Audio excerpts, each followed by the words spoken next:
Tiffin তোমার একটা রিক্সাওয়ালার গল্প বলতো। হ্যাঁ, তুই ঠিক মনে করে দিচ্ছিস বাবা।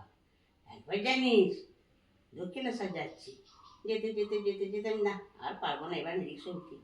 এবার রিক্সা উঠতে গেছি, আনছি বাবা আমাকে রিক্সা করে নিয়ে যাবি?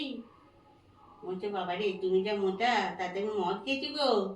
দেখি রে বাবা চ না, একটুখানি চ, তোকে বেশি করে পয়সা দেবো। আচ্ছা ও তো মদটা পয়সা দেবে? আমি বলছি, হ্যাঁ দেবো, চ চ চ, চ। উঠতে গেছে, সেতে উঠতে গিয়ে রিক্সা তো পড়ে গেল। আমি কি করলি রে বাবা? তুমি বসো না গো, একটু ভালো করে বসো। আমি বাবু তুমি যা মোটা আমি অত পারবো না। বলে আবার সে বেচারা রিক্সাতে আমাকে চালিয়ে নিয়ে যেতে যাচ্ছে।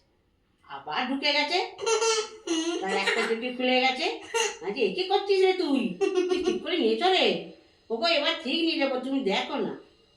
আবার যখন রিক্সা চালাতে যাচ্ছে, একবারে রিক্সার তলায় লম্বা হয়ে শুয়ে পড়েছে। এবার আমি যে নেমেছি, নেমে পড়েছি। পাবলিক ছুটে এসে আমাকে আমার পিছু পিছু আবার তাড়া করেছে।